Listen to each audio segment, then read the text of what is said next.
Welcome back, everyone. Now let's go to Shannon Lanier, who's been in Cannes for the film festival. Shannon. Lola, the action continues here at the film festival, but before we sail off, I sat down with the Rise News' Jason Mansoray to discuss a few of the controversial moments at Cannes. Jason, one of the main headlines that people have been talking about this year is the Grace of Monaco and all the controversy surrounding it. Tell us more.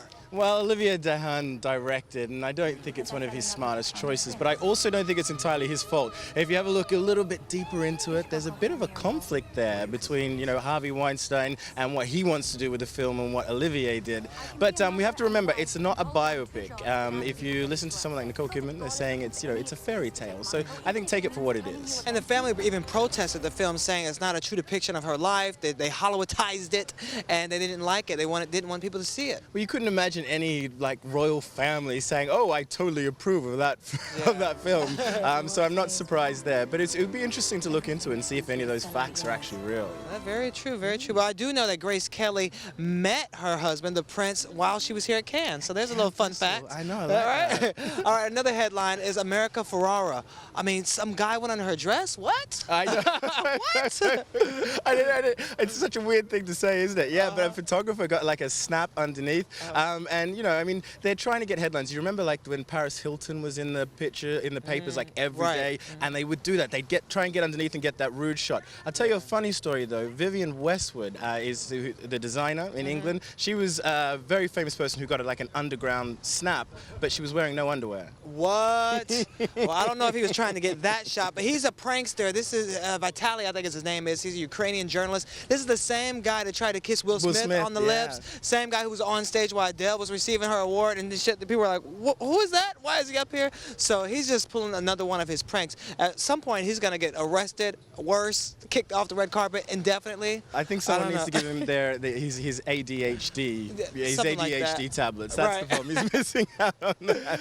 All right, another topic is the Iranian actress who was actually kissed on the red carpet. Oh, yes. I mean, everyone's making a big deal of this. It's Layla Hatami. Now, come on, in America, in Europe, you do a kiss on the cheek. Yeah, that's it. But even here, the big studio executives that you see on the red carpets at the big exclusive parties, they all kiss on the cheek. So it's the same thing. Gilles Jacob, who's the head of the president of the Festival de Cannes, gave her a kiss just normally. But in her hometown, Iran, they're saying that it's an assault on basically chastity, if you like. Oh, okay. Yeah. You're only supposed to be able to have physical contact with your husband, right? Husband or a male member of the family, and that's it. So for the West, it's not a big issue, but in her hometown, they're pretty damn annoyed. Okay, well, while they're annoyed, you must not have been, because you look like you had a great time. What were some of your personal highlights? Personal highlights. There's so much been going on here. I mean, we've been out and about to parties and drinks. I guess probably hanging out with Vivienne Westwood and Pamela Anderson. That was kind of cool. Really? Yeah. What do you mean hanging out now? Yeah. Explain this. I'll explain it.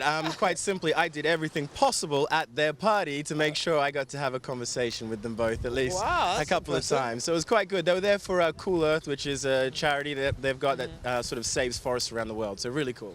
All right, and I think a lot of people don't realize how many charity events actually take place at Cannes, because there's so many rich people, wealthy people, celebrities here. Like us. It's a great, like us. Celebrities. So it's a great time for them to push their causes. Yeah, absolutely, and it's a great target audience, if you like. You know that there's a lot of movers and shakers here, and what we call, thought leaders, and opinion makers. Because of course, if you can get a big superstar onto that charity, everyone else is going to follow suit. Okay. Well, are there any other films you want to catch before you leave? Yeah, of course. Of course, Foxcatcher. Okay, yeah, that's a good one. I've seen it already, so you check that one out, definitely. I knew you had. Vanity Fair saying that the first Oscar contender has premiered at Cannes, and they're talking about the Foxcatcher. Oh, all right. Well, we'll see if that holds true come award season. All right, thanks, Jason. All right.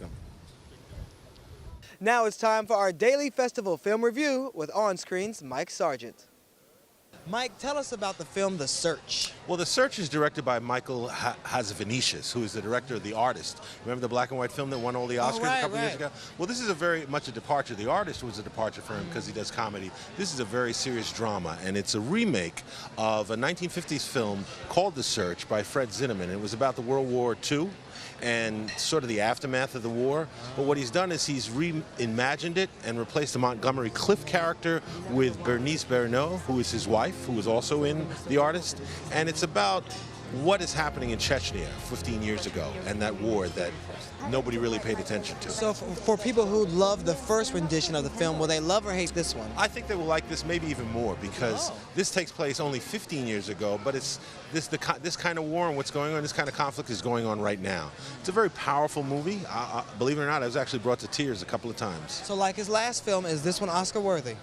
Definitely Oscar worthy. Definitely Oscar worthy. Okay. You'll be hearing about this Oscar. I can't say as much for Lost River. And a lot of people may have thought it was going to get all these awards because of Ryan Gosling directed it as his directorial debut. But what do you think? And tell us about the film. Okay, well, I'll tell you about the film. The film is about a family, okay, that is in this lost river. This is an area that was flooded out by a dam that was built some years before. And there's a little boy. There's a teenage boy, and there's the mom. And it's a bizarre, almost surreal, almost David Lynchian type of movie, but it really lacks a point. You know, it's beautifully shot. There's some really good moments in it. There's some very interesting writing. I'd say Ryan is a good director. But if that's going on in his mind, then I'm thinking, was he on drugs when he did that Let script? me just say, if I read later on this was a drug-fueled script, I wouldn't be surprised. You're like, that makes total sense. I would say yes, then that makes sense. Yes, maybe. It has some other stars in it as well, right? It does. It has Christina Hendricks from Mad Men. and She she did plays an the mom. amazing job. She did a really good job. And it's got Eva Mendes. Who's yes. his current girlfriend, and she does a really good job too. Okay. And you know, all the actors are good.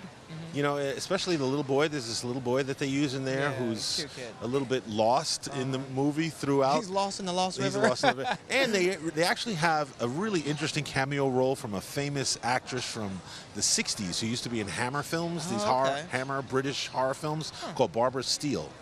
It's a bit of a thankless role because she has no dialogue. But it's something. And she just, I don't want to say what happens, but, All right, don't tell but what it's happens. interesting to see her back on screen. All right, last film real quick, Whiplash. What'd you think? Best film I saw. Really? in the What's it last day. about? Whiplash, okay, first of all, Whiplash it's an expansion of a short by Damien Chazelle, who did this short which won prizes at Sundance a year and a half ago.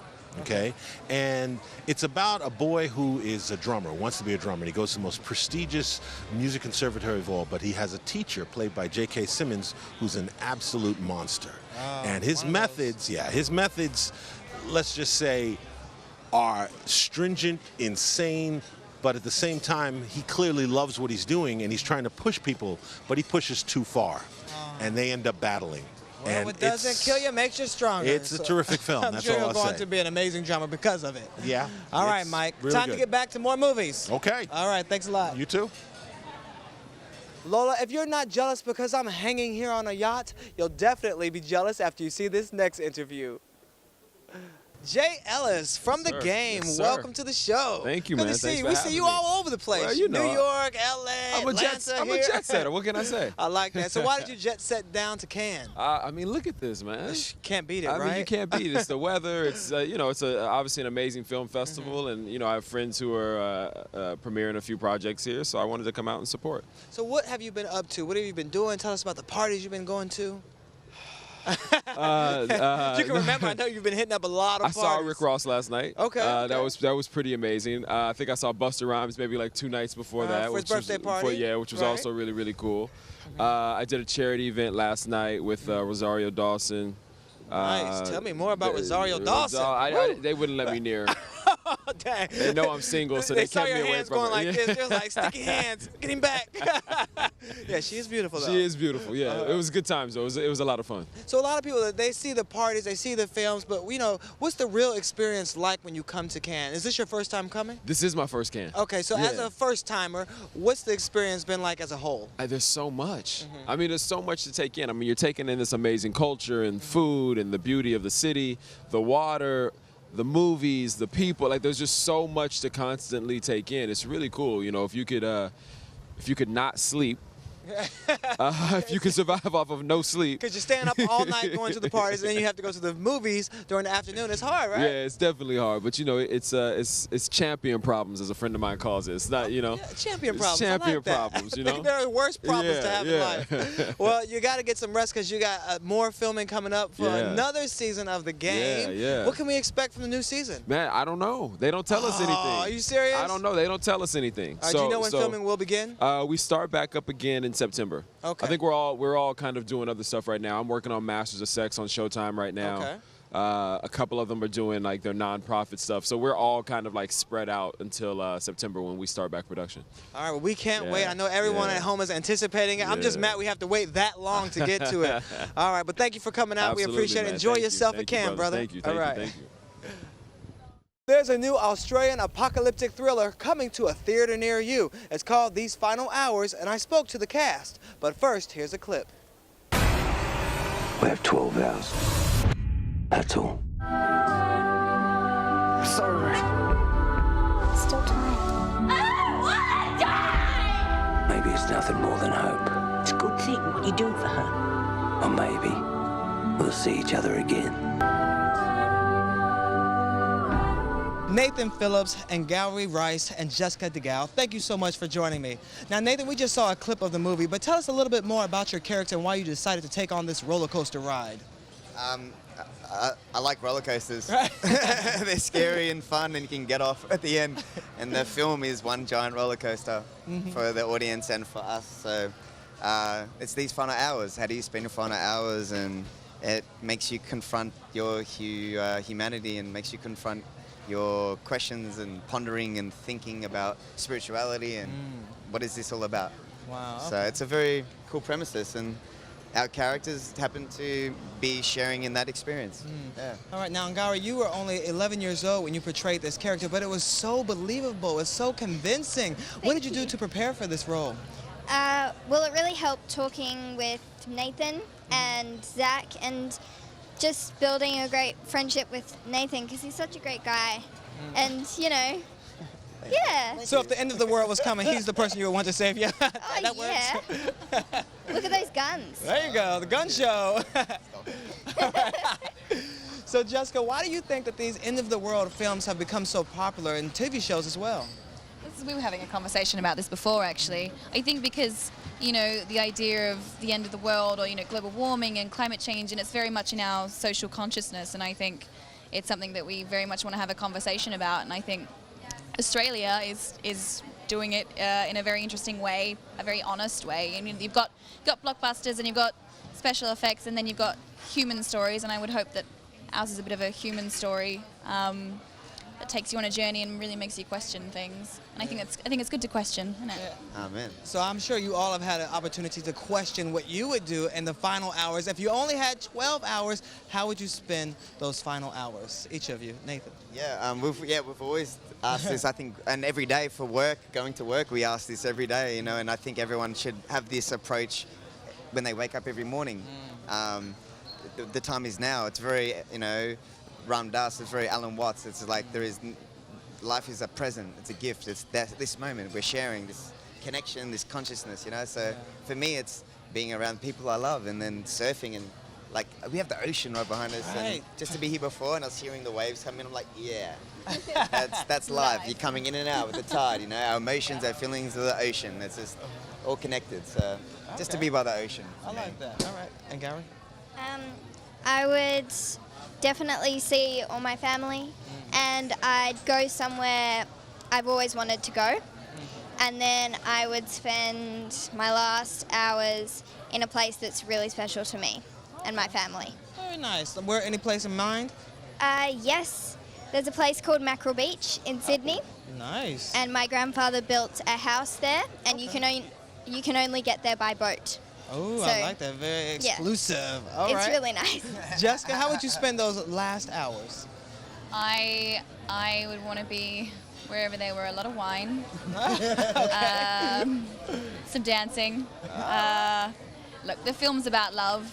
I think at the core it's about love and human connection, and I think I couldn't think of anything more terrifying than dying alone. Like, I think that would be the worst situation to be in. I think I would want to be surrounded by people that I love and have a good time. And so you want to end the world in a big embrace party. it. Sort of No, like in the movie, you gotta take it out in the party. I want to go to the party. All right, go to the party. Yeah. Well, people are I'm in the definitely going to party. have a good party watching this film. Thank you guys so much for joining us, and congratulations. Thank All right. you. Speaking of parties, you know I couldn't come to Cannes without checking out the nightlife.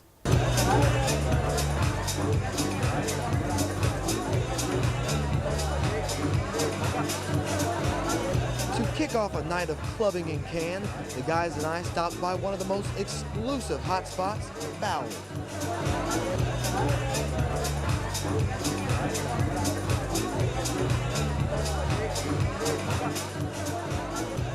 Known for its upscale flavor, food, and fire bar, Bali is the perfect first stop to eat, drink, and party on the dance floor.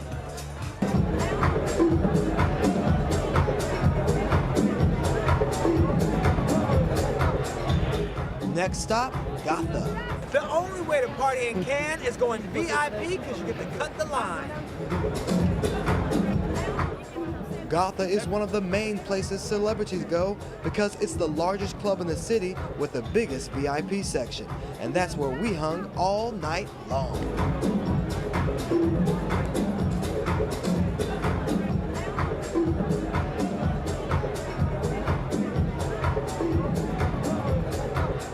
Lola, as you can see, I've been having way too much fun here at Cannes, but I kind of miss you, so I'm gonna sail on back to you. It may take me a while, but I'll see you soon. You kind of miss me. I really miss you, and I can't believe you were rocking a party without me. Did you see Shannon? DJ Shannon making it happen on the 1-2s. I mean, come on. But I felt like this piece was it had a little knife in it. I think he's giving it to us today. Really? Don't you think? Shannon, I think you're giving it to us today. You are having such a blast and doing a great job. You are. We'll be right back. You're watching Arise Entertainment 360.